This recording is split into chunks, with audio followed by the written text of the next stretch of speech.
Welcome to Alex and Annie, the real women of vacation rentals. I'm Alex. And I'm Annie. And we are joined today with the GM and CEO of iTrip Vacations, Mr. Steve Caron. Welcome to the show, Steve. Hey, good to be here.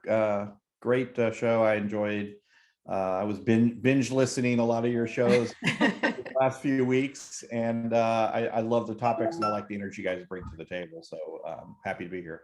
Oh, we appreciate that very much. We're excited to dive into your background and what's going on in the consolidation side of vacation rentals and technology and franchise and all the interesting topics that you know a lot about.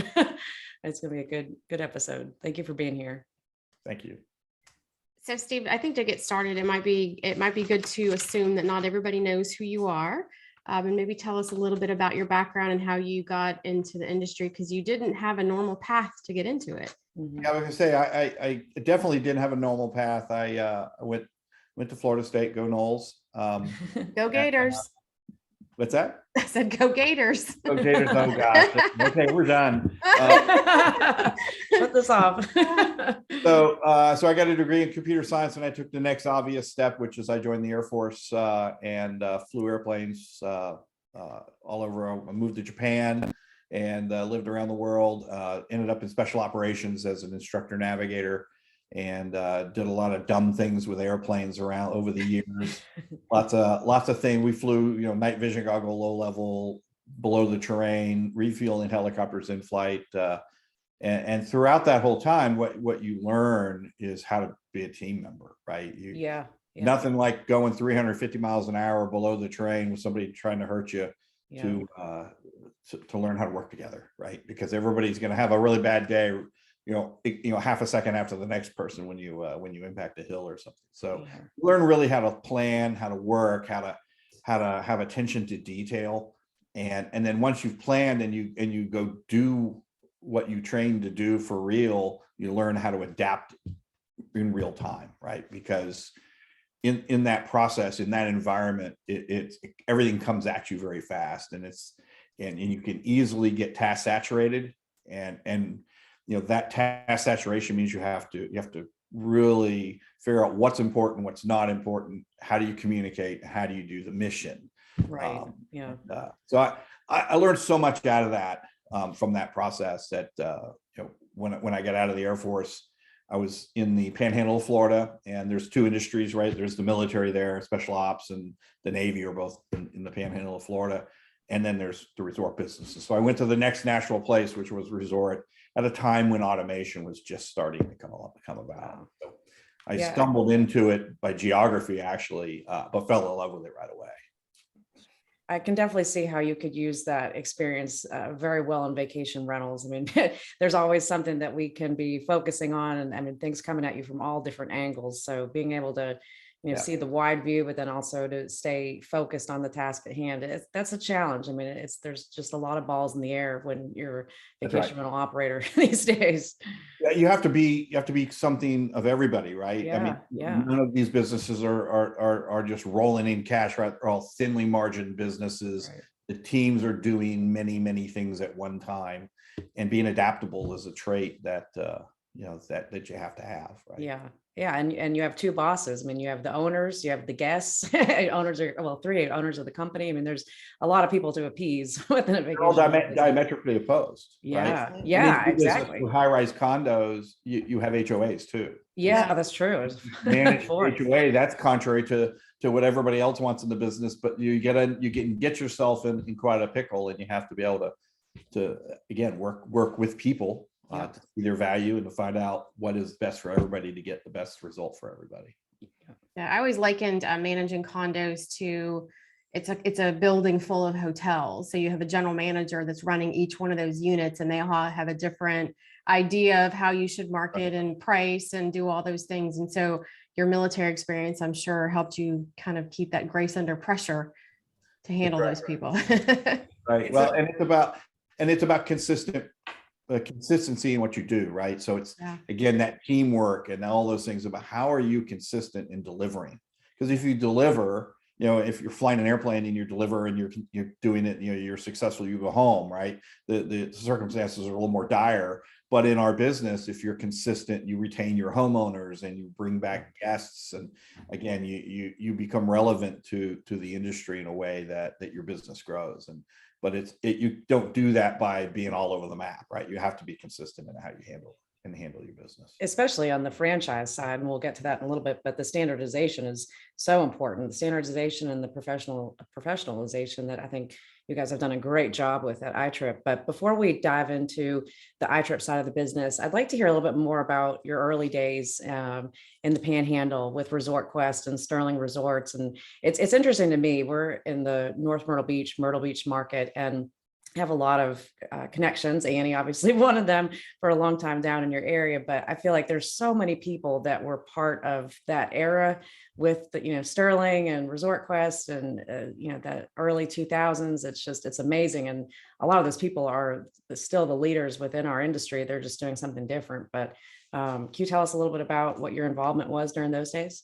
Yeah, so I won't tell you what year I started in the business, then I'll just feel old. But in the early days of the business, I actually started in the business working at Abbott Resorts. Back, they were the largest independent operator in the Gulf Coast. I think at one point they were the biggest independent in the US. But at that time, they only had 300 or 400 units, and the Abbott brothers and the partners were looking to hire a professional management team. I got hired as part of that on the technology side. So I joined the industry as a technologist, falling back to my degree, even after promising several professors that I would never do anything in the industry. And I was going to go fly airplanes. So please pass me in that one class that I struggled in. So, but I ended up as a network engineer and a technologist, and we started building, and that's how Abbott Resorts in the Panhandle grew from very small to 3,800 units in a very short period of time, because we networked the beach back when nobody had networks and nobody had any computers. We had an AS400 that had purpose-written technology for the business. So we were just so far ahead of everybody. We were able to take that hotel that's a condo and make it 100 miles wide. Mm-hmm. And so we had condos and individual homes and offices up and down the beach that were all tied by technology. So the automation is where I got into the business early on. Then we got bought by Resort Quest, and then Resort Quest came in and said, "Here's our standards," and they forgot about the local operation. Yeah. And I know Amy's written some great articles about that, and there's a lot of us with some scars from that, but you learn from it as well. So early in the early days in the business was really about learning the business, learning how to take care of a customer, and then being there for the days of the automation, which was really exciting to see how we can enhance the business and make it more efficient. Interesting. Oh, I'm so sorry. Well, I was actually going to ask, so kind of along those lines with all the growth that you saw, and I was in Panama City Beach kind of when all of that was happening. And so it was interesting when Resort Quest came in and people thought, well, they're changing everything. I don't think they really understand what it means to have the local market be part of it. And so I think that speaks well as how you grew into, you know, Resort Quest and Sterling, and then you ultimately ended up at iTrip. So I think that your history and seeing what happened there gave you a lot of lessons that you were able to take with you.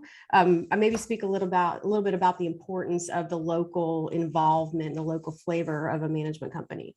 Yeah, and I think the Resort Quest experience really drove a lot of what my view is about the industry today. Partly from a negative, there were really good things about it. You know, the taking the data, it's about data, and the founder of iTrip is always about, it's the data, right? You take that data and you turn it into knowledge and you turn it into action, right? It's not just data. And that speaks to me as a data nerd and a tech guy anyway.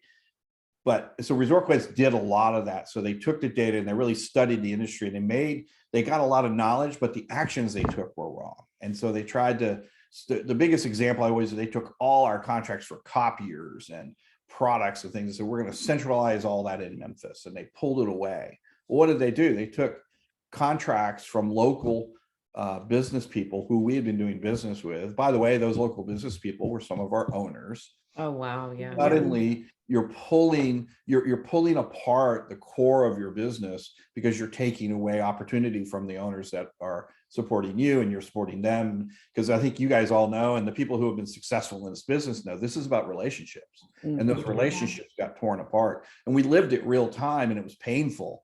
And so when Jim Olin and I started Sterling Resorts, we purposely, we intended to grow very large, and we had 1,700 contracts right around 2008 when lots of other bad things happened. We grew that in a 3-year period from 0 to 1,700 units because we were focused on the people, focused on local business, but still being very smart about the technology and smart about how we worked with, and the understanding of how we optimized the business, I think is the right way to say it. Because it's not just about the data, but it was about how we optimized our contracts and optimized our language, how we optimized our practices. Concurrent with that, iTrip was doing the same thing. iTrip started in 2008, 2009, looking for a better answer. The founders of the company, and I wasn't one of them, I joined in 2018 as a partner.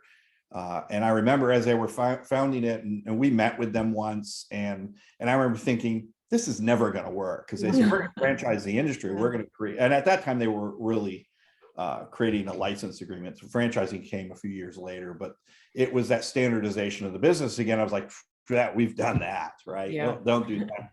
But what the difference was, and the twist and the learning that they had from it was keep the local. And so iTrip's big, our kind of our mantra is, we're a national presence, but we have local owner operators. And so while we have standards of practice and we have consistency across the brand in key areas, we don't take that local ownership away from the owner, right? Our franchisees are independent to a large degree. They own their own business.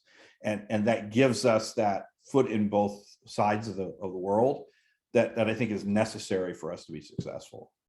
Yeah, absolutely. I mean, thinking back to your days at Sterling was always one of those brands that I think really did a great job at branding, over the years. And it was sad to see that go away when they were purchased by Vacasa. And that was actually, we worked with Sterling Resorts here at Condo World. That was one of our partners in the Panhandle. And it was so great working with them because their inventory was so similar to what we have here, that is the condo resorts. And literally, I mean, the buildings, the properties, they looked identical. I mean, you could walk out of a condo in North Myrtle Beach and not know that you're in Panama City, but probably something the same designers and builders, right? So yeah, exactly. Yeah. We were building those buildings. So we not only we built high rises, sold them, and we sold them, built them, and then managed them. And we worked with other developers. And during that period in the 2000s, 2004, 2008, we were going in and teaching other developers how to rewrite their condo docs so we would have rental friendly properties. So rather than common area front desks, you'd have commercial space that could be leased out. We would then, of course, go lease that for 15 years. Right. Yeah. But we had a process we went through. And so we had contracts for 10,000 units that were being built all up and down the beach from Mississippi all the way over into Port St. Joe. And then, of course, when 2008 happened, the cranes went away. And I'm sure. So. Yeah, that was actually when I got into vacation rentals, was about 2008, 2009. Not the best time to get into it, but I know prior to that, probably in that same time period that you were building the properties for Sterling, our real estate arm here, it was so busy that our broker at the time, if somebody came into our office and wanted to see a condo, he would literally say to them, "Are you going to sign a contract today?" And they would say, "Oh, no, I just want to look." He said, "Okay, well, do this. Go down the street. You go to XYZ rental company. Let them show you the unit. When you're ready to sign it, bring it back to me and I'll help you."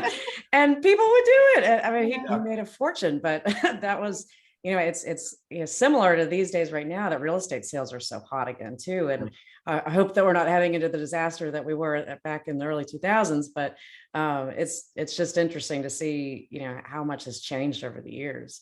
I think there's a difference. Yeah, because in those days, you're right. When we'd plan a building and we'd put it for sale, we'd tease that. We sold $85 million in real estate in about 3 hours on one. We sold the whole building. Oh my gosh! Wow. 3 deep in a 3-hour period on one of our buildings. Wow. Yeah. Because everybody was interested, but the prices, admittedly, were pretty inflated, right? The whole Oh yeah. Yeah. The Florida economy in general was going crazy. I think what's different now, and I think there's certainly some overinflation because investors are looking for a place to park their money. But the difference is, and I know Simon talked about it, and you've had a couple of your people talk about it, is we've gone from a market awareness back then of 18-20% to market awareness of 90%.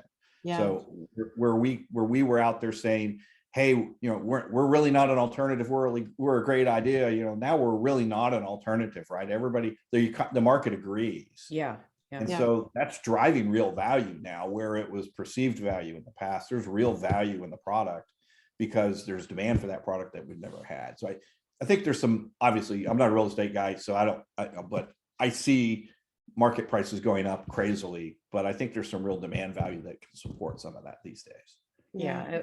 I mean, we used to have to describe in our marketing what vacation rentals were and what the benefit was of staying in them. We don't really have to do that anymore. I mean, you don't have to sell anybody on what the value of this product is, because it's just, that level of awareness has grown so much. And once people see it and they experience it, if you're traveling with a family, it's a no-brainer that this is a better experience than staying in 5 different hotel rooms. But yeah, back in those days, I was on the advisory committee of Hotels.com for their alternative lodging. And Carl Shepard, this was pre-Verbo days. This was back when it was WVR Group. And there was, he was on that board. I was on that board. There was a group of us that were on there, and we were trying to teach the OTAs what we were.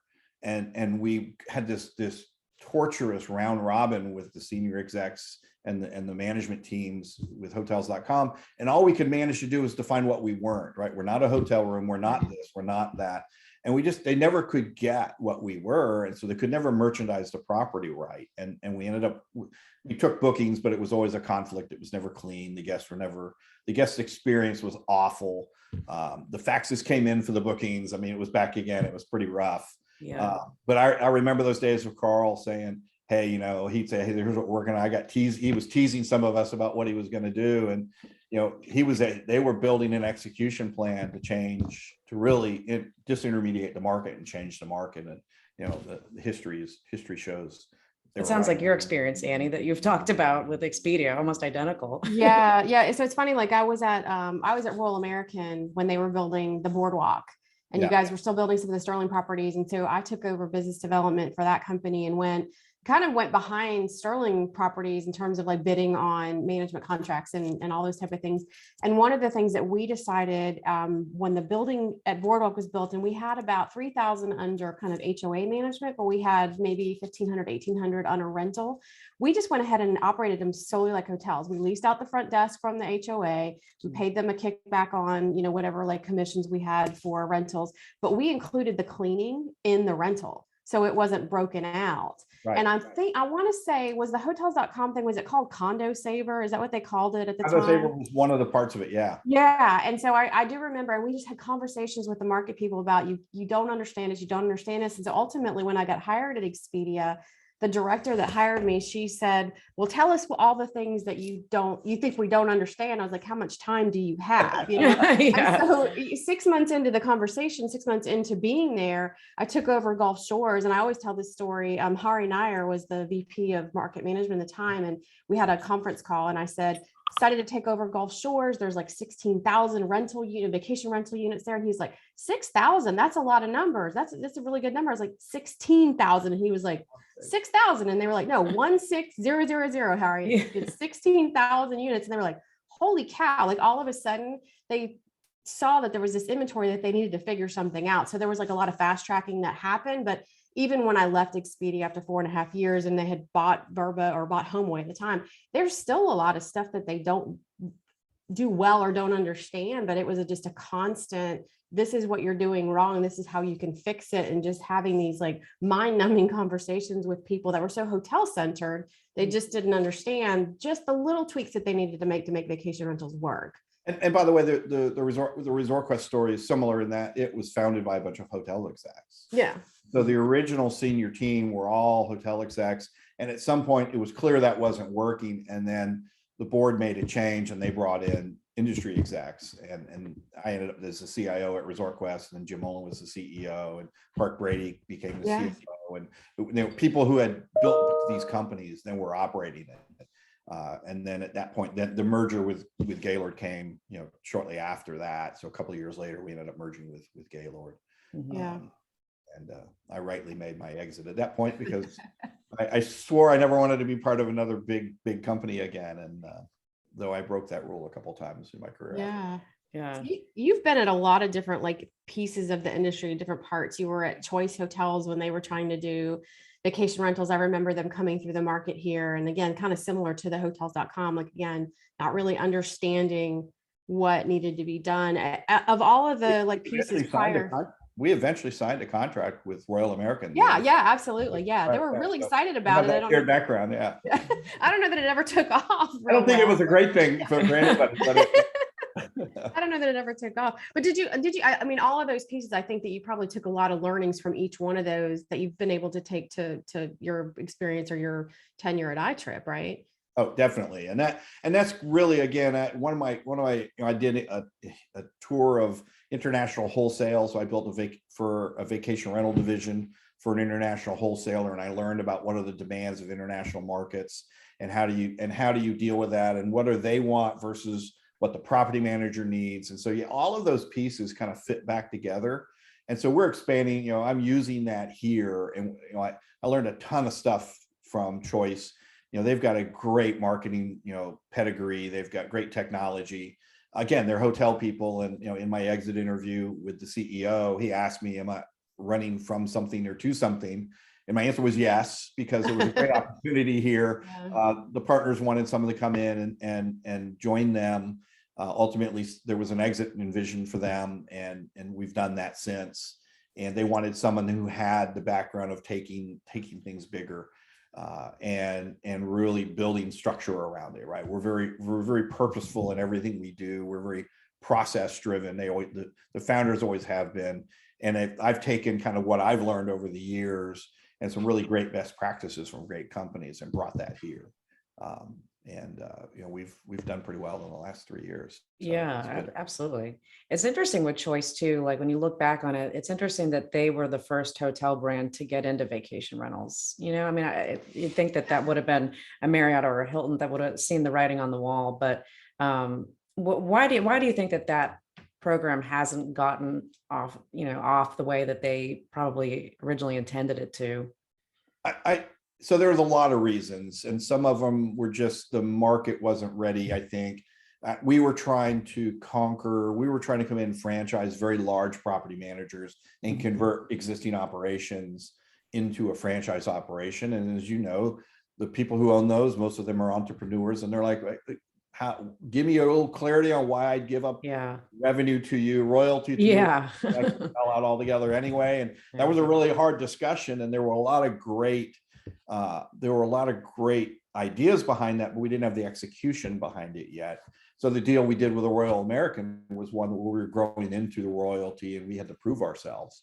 And so I think it could have taken legs, but it was costly. And I think the biggest issue, and I think it's the biggest issue for any of these large companies, is their adversity to risk. When you're starting up a company, whether it's a small startup or a startup within a large company, there's a cost and there's risk that goes with it. And when you have an aversion to risk, then everything takes longer.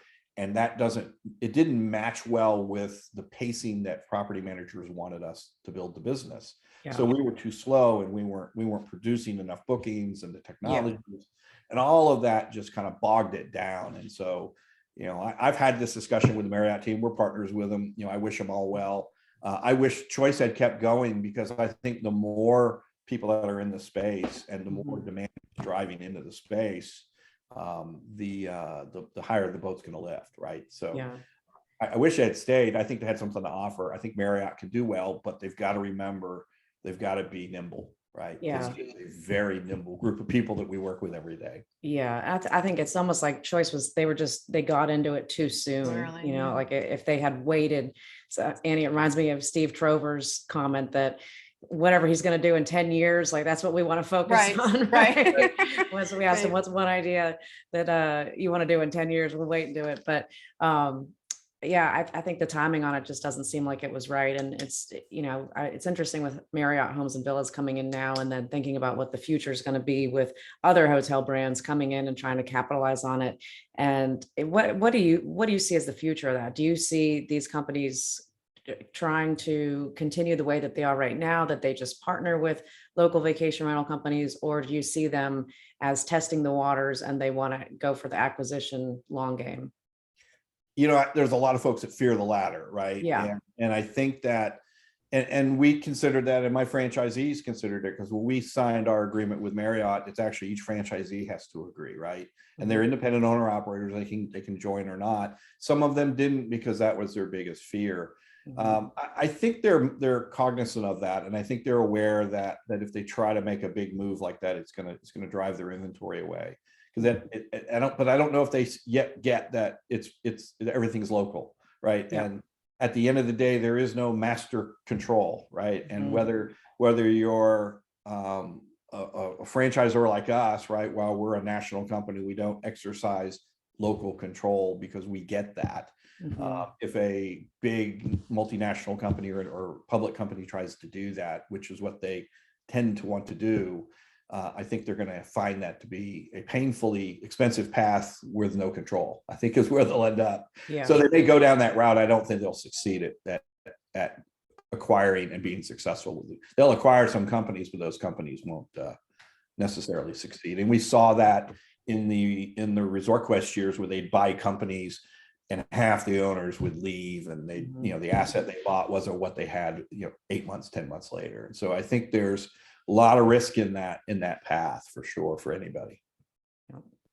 We don't want to be bought. We're all every one of us that are property managers are very single-minded and in passionate about our local market, and to try to nationalize that is dangerous in my book. Yeah, totally agree. But there's a way. And I really think, you asked me about what the future of property management can be, and I think franchising has a very obvious answer to that, because we can bring standards, we can bring quality, we can bring consistency across we can bring national and international marketing, but we recognize that need for the local always, and we just never step on it. We were very careful, down to a guest complaint. At the end of the day, the guest rents a unit from a franchisee. That franchisee sets their own policies. While we have standards about how we handle and treat guests, if they have a cancellation policy of X, we allow them to enforce that. We don't take that away, because their market may be different than another market, and there is no standards across all the markets. So they do have the flexibility to do their own cancellation policies? I do, yeah. Okay, interesting. Yeah, because every market kind of functions a little bit differently. Yeah, that's true. Thank God, we have some templates in there. We have standards about how you handle business, but we don't necessarily dictate every policy. That's really smart, because that's one of the main pain points with Airbnb and certain channels, is that you don't have any flexibility. It's either option A, B, or C, and really none of those fit exactly with how we all operate. And you're right. It is, because it is such a fragmented, and I don't mean that in a bad way in this context. Every market does things differently, and it's tough to roll that up into one easy to understand thing. And really, I don't know that it's necessary, because are people really, if they book an Airbnb, do they expect the cancellation policy is going to be exactly the same everywhere that they go? When they book iTrip, are they expecting it's going to be the same? I don't know, but I think they desire to control that which they have no control over, right? Yeah. I remember one of the CEOs of one of the companies that I had a startup that got acquired, and we were sitting in a staff meeting, and we were a wholesaler. We were an OTA effectively. We were the merchant of record. And he's like, well, we're just going to make those guys do that. And I just raised my hand. How'd that go? Let me tell you a story. You have zero control over what they're going to do. I said, the property manager has the illusion of control. At the end of the day, the homeowner controls this product. True. And so if the property manager isn't servicing their owner and taking care of their owner's needs and owners and value to that owner, that property is going to go away. You're not going to make that manager do anything to make that owner go away. It's just not going to happen. Right. And I think that has to be the focus. And anyone that wants to control this has to know it's all about the owner. And that's all about local operations. That's boots on the ground. So I think that's why it's hard to nationalize this in a way where you control it from, one chair in a city somewhere far, far away. Yeah. It's interesting. We work in a lot of markets at Lexicon, a lot of the beach markets and mountain markets, and some of the acquisitions that have been made by some of the larger companies, they come in and they make the sweeping changes to policies and, staffing and those things. But the policies always seem to be the biggest one. And we've had some acquisitions that have happened, not to our partners, but in markets where we have partners, and the partners that we have in those markets will say, oh, that acquisition was our biggest source of business. Because when they came in and they made all these sweeping changes, owners were like, I want to work with local Bob. I want to work with local Sally. I want to know that I can manage what I need for my unit. I don't want somebody in wherever it is making the decision that's completely unrelated to my market. So I'm really curious. I think that iTrip answers kind of the need to have some standardization in the industry, but still allows the local flavor and flair to still exist. So I would use that as a question to you. How do you see, or how do you position yourself different from a Vacasa, in iTrip versus Vacasa? So I think that the biggest answer is we have local owner operators, right? So no one cares for the local needs of the business like like an owner, right? As opposed to a general manager, somebody who doesn't have any stake in the game. They're there to do the job. They're competent. They're great people. I think they care. I'm not saying they don't care. I think they just don't have that same level of all in that an owner does. And so when our property managers, who are local owner operators, they've invested their life savings in a business. Unlike what we were doing at Choice, these are startup businesses. So these are folks who are like Fortune 100, Fortune 500, executives who have made a purposeful choice to be in this business. They didn't back into it by being a realtor. They didn't grow into it because their friends had the units. They're here because they want to be, and they start with 0 units and they grow that business. They're building this is the legacy for their family, just like this industry started, right? Many of these were family businesses. And so they're building that, and they have a love for their business and they have a love for their communities. And I think that passion of that ownership plays out to those owners, and it's seen by the owners, and I think by their staff and by the other people they work with, the other local businesses they contract with. We're very careful to make sure we stay in our lane and do what we're good at. We don't step on the vendors in our business, in our markets, because we think that it's about lifting tide raises all boats, and we believe that, and we preach that, and we teach that to new franchisees. And I think that gives us that advantage. But I can still market nationally just as well as any, of Vacasa. And I don't try to compete against any one company. We do our thing. We don't try to do contrary to something else. We look at what's good for our guests, what's the best guest path, what's the guest journey for a guest, and try to be relevant to that guest and to that owner. But we bring that national footprint. We were the first elite partner for HomeAway. We're the only ones that have been elite for 6 years. So we've been since they had their elite program. We didn't get that because it was an accident. We purposely pursued them. We worked well with them. We've tied our technology to them in a way, and we have a very strong relationship with their team. So we build these relationships, not just with owners and staff and local, but all the way through the value chain, because that's how we get that this is a relationship business. Yeah, absolutely. And I'm curious, of the new franchisees that you get, is it a mix of people who have been trying to do it on their own, that they might have a handful of units, and because we see a lot of these now at Verma, that they have a handful of units and they're using a bunch of different software products, and we kind of scratch our heads like, where are the margins for you if you're having to buy all these different things that you can't scale across multiple properties yet? Do you get owners like that, or are they more that they are starting from scratch and they just know this is going to be the best path to success? It's a mixed bag, but I can tell you most come with no units. They love the industry. They've been a user of the product. Okay. And they show up. But we have some that are, particularly our urban folks that buy in the urban markets. They're doing Airbnb. They've got a handful of units, but they're looking for structure. And so there's a lot of people like that in the industry that you're seeing come into Verma that they're in the industry, they're small, they don't have scale, they're struggling to get scale. And I think those are some opportunities for us in markets where we don't have anybody, where we can provide them a lift. They fill in a gap in a market where we don't have an operator. So there's an opportunity for us there, I think, but generally they're coming in with 0 properties, and we're a very hands-on, we're a platform. So when you join us, you get full, from the day you sign the agreement, there's a trainer on the phone, you're assigned a coach, you have 6 months of coaching, and with a dedicated weekly coach and homework, and there's all sorts of hands-on approach to it. We provide you all your technology, and we drive all the guests to your business. Their job's to add owners, take care of the guests when they arrive, make sure they get pre-arrival, in-house, and post-arrival or post departure, and to build relationships with local vendors in order to service the business. So we draw that line, and of course we all cross over a little bit. We help each other out, but and then franchisees help franchisees. So the other side of the business is we don't just have local operations that are isolated. All my local operators share intel with other local operators about how to build best practices. So I have a community it built into the business to lift our own business and to lift each of their practices. And when we find something that works, we build that into our process, and it becomes our secret sauce that we don't share with anybody else.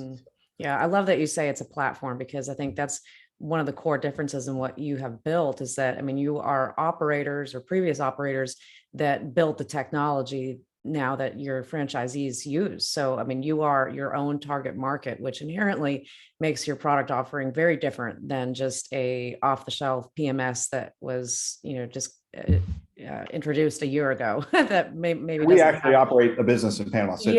We have 100 units in Panama City. Oh, okay. So we actually have that. The original store number 1 is a company store. We're still there. I get involved in guest issues and other fun, right? All the same stuff, cleaning issues and lost laundry, and this owner didn't show up, and all those fun things. Right, that we all deal with. We deal with those. So we drink our own Kool-Aid. We build technology for our own self. We test new ideas on ourselves, and then roll them out to our franchisees. So we're in the business as well as, no, we don't just sell the business, we're in the business. No, I mean, that's definitely a good model for success right there. How have things changed since you got rolled up under the Inhabit IQ umbrella? And can you tell us what year that was? So it happened in 2019. Okay. Mid-year 2019, we joined the Inhabit. Back then it was Vacation Brands, and then later became what's it renamed and rebranded as Inhabit. It's I've done probably 40 or 50 mergers and acquisitions in my career, either on the acquirer side or being acquired with a couple of my startups. Not all of them have been really great experiences, and I can tell you this has been a really good experience. We've been folded into a group of people who are really the leaders of the industry, the technologies of the industry, particularly the service companies. Blue Tent was starting their company at the same time I had a startup. We actually helped each other lift those companies off the ground and get them started together. And so, all of us who are running these companies that are part of the Inhabit family we already knew each other. And what Inhabit did is gave us structure, kind of like what we're doing with our franchisees. We're wrapping structure around their independence.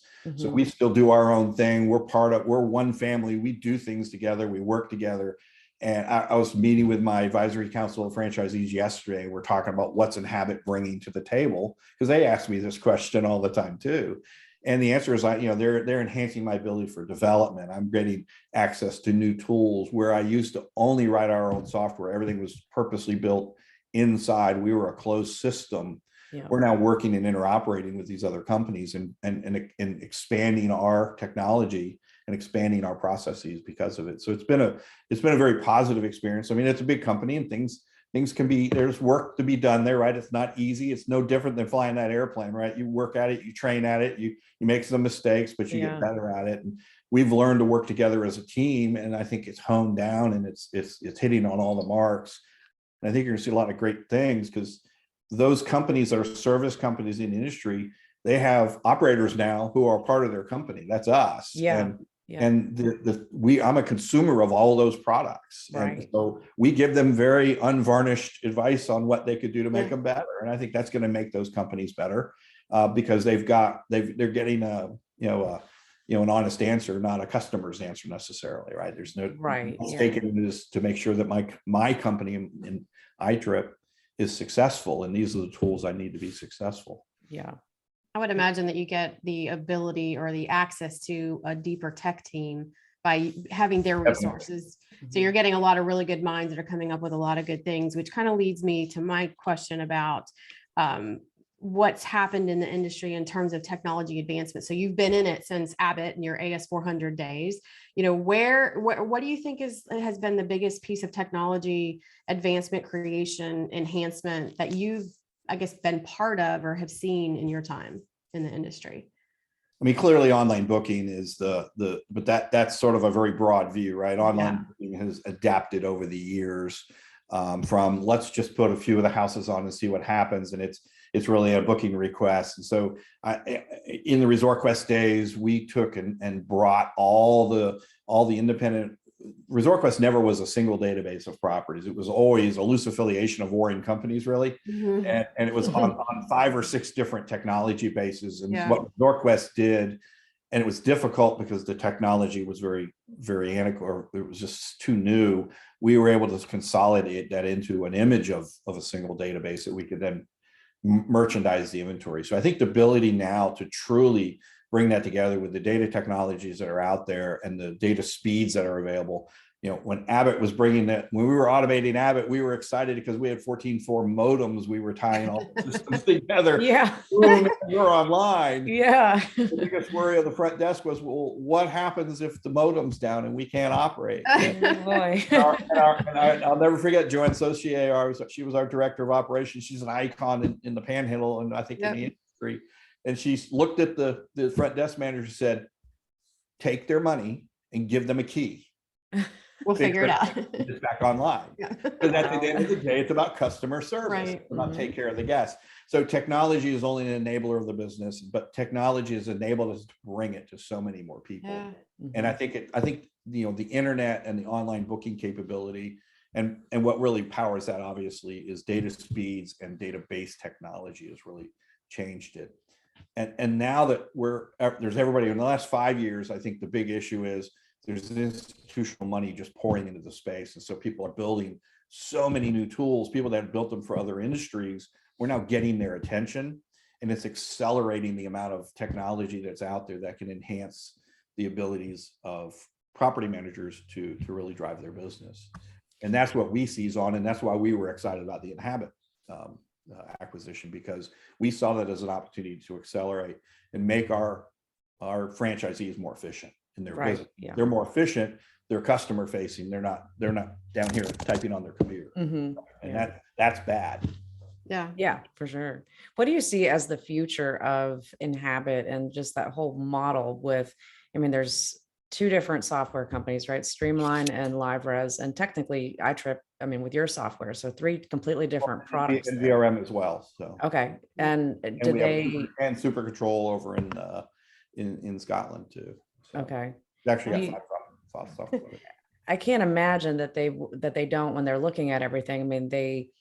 I can't look at yours and then the other ones and not see, okay, well, we should use some of this methodology and vice versa.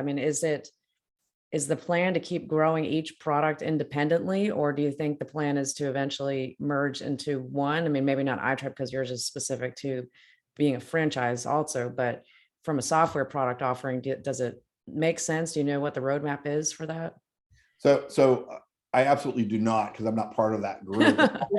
But I can tell you just from practice and from being on the periphery of that, is that our focus is on every one of those brands. When they don't buy the brands, the sunset brands, they buy brands to build them up. And because as passionate as you may be about Streamline or VRM, the next person is passionate about LiveRes, right? Everybody loves their software. They don't want a software switch. Nobody wants to. Right. Yeah. First of all, it's a nightmare to switch sometimes, right? Oh, where you're going. As a technology person, as a property manager, for me, it was a decade decision. Yeah. And, I made that decision very poorly when I was at Sterling. I shifted us from one software package to another to a hotel-based software I thought was going to really meet our needs. Mhm. And I regretted it forever afterwards. And eventually we switched over back to a home away owned product. But so it's an important thing. People are very passionate about their software. I don't see any consolidation coming up. I see interoperability. I see assistance, features you see in one that have been written. We don't have to relearn how that works. We all share that. We have a crossover in that area. Again, I think that's the value of that consolidation, is a meeting of the minds and a meeting of the ability to assist each other to accelerate, not to take apart. It's really about how we build each up, not take anything down. That's the view I get. I'm not privy to the inner workings of the longer roadmap, but I don't see any path towards that. I've never seen any steps in that direction. It'll be interesting to see where we end. I know there's, like you said, there's a lot of money pouring into the industry and people wanting to be part of it. So I think we're kind of getting near time, and we wanted to wrap up with a couple of questions. But one of the things I think we found most interesting about you in our conversations is that you've worn a lot of titles in your life. You've been a navigator, you've been a CTO, you've been a CEO, you've been a GM, but you are also a farmer on the side.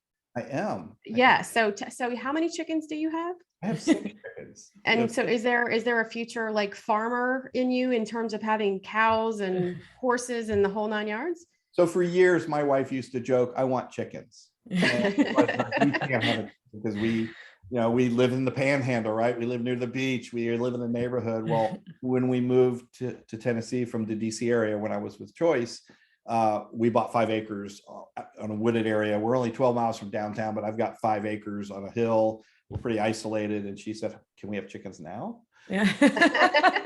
So why not now? So why not, right? Because you ran out of excuses. Now or I never. have a big John Deere tractor. And so I don't see myself as a farmer. It's all therapy is how I Well, you're I do very farming passionate for about therapy. these. I move rocks with my tractor, dig holes. It's all part of it. So it's kind of like living a childhood dream. I mean, when you're a little boys always love to play with dirt and move rocks and have tractors, right? I've moved over 110 tons of rocks this year and built 2 roads and Oh my gosh. parking platforms, and it's just a lot of fun. So It's got to do great things for your creativity and just a mental break, though, right? From the day to day of being a CTO and an operator. Yeah, I mean, it's having it's a hobby in essence. I mean, that's just wonderful for your mind to escape. I bet. Our girls give us a pace of our day, right? So because we had exchange students for years. We had 5 exchange students. My wife and I did over the years. We have 2 sons. We didn't have any daughters, and we always wanted a daughter. So it was a way to borrow someone's daughter and really spoil them and send them home before they hated you, right? So we're the cool parents forever. So these are now our exchange chickens, right? So these are our girls. They're spoiled. They get a tray of awesome food every day at noon, and they get this, they get that at bed. There's a bedtime, and they sort of set a pace for our life. They have bedtime. I love it. I love it. I can do it. And remember, there's more important than just grinding out technology or stuff. It's to stop, say just take a minute and refresh and then get back to the day. So it's therapy for me. There was one that you were telling us that lived in your house for like 6 months or something. Yeah, well, it wasn't 6 months, but it was about 7, 8, maybe 9 weeks. Oh, okay.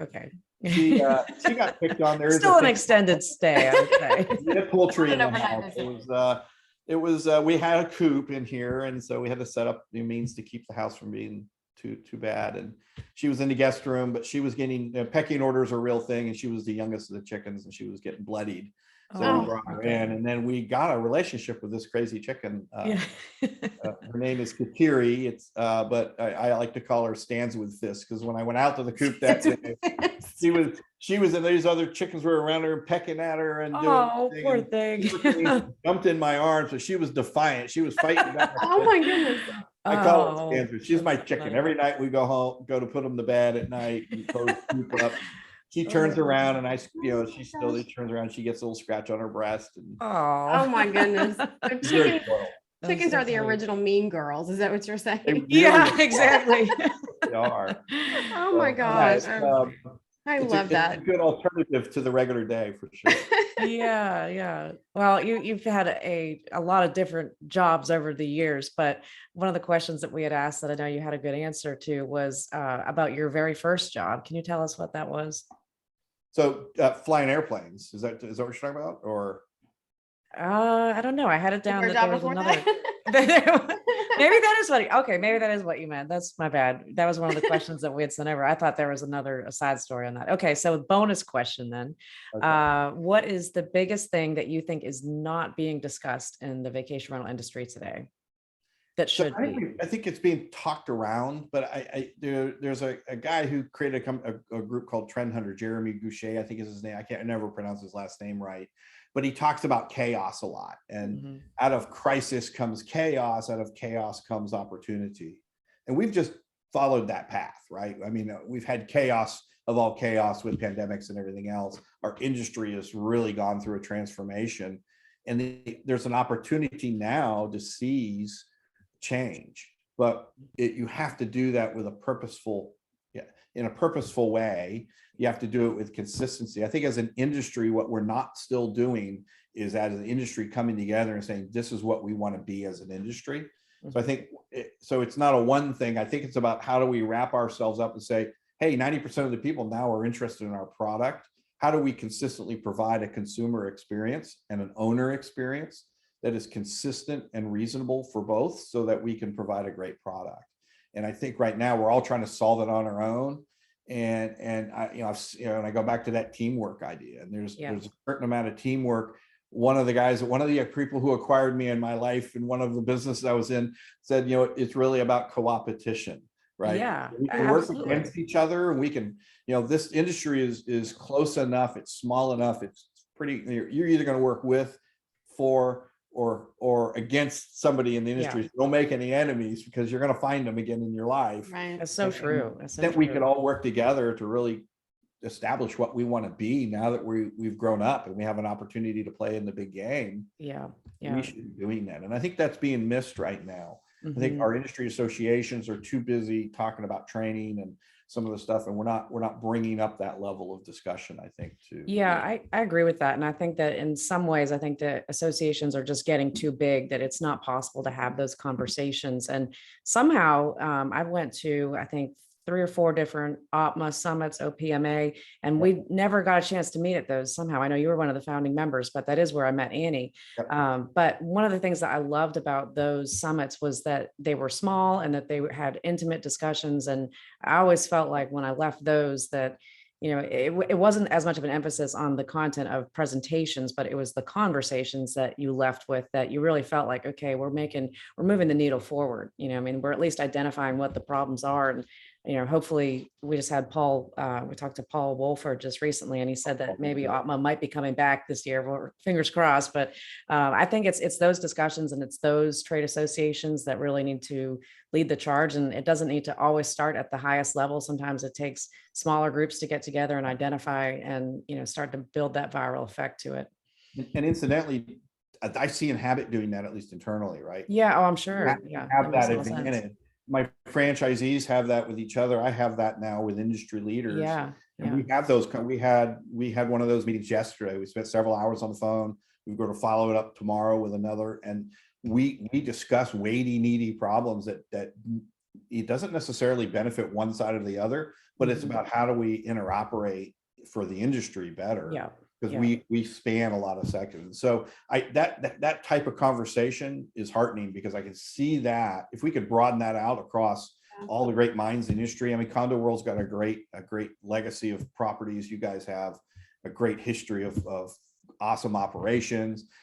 Lexicon, the companies you guys represent are companies that have great pedigree, but you're not in the conversation with us. And awesome for us all to be really talking about how do we make this industry better, and who's it better for? Well, it's for our owners and our guests, right? And the rest of the stuff, let's compete on a fair playing field, but we can compete against each other for the guests, but let's make sure the guest is getting what they need, because then they'll come back, right? They won't opt to another option. And that's at the end of the day, that's what benefits us. Yeah, absolutely.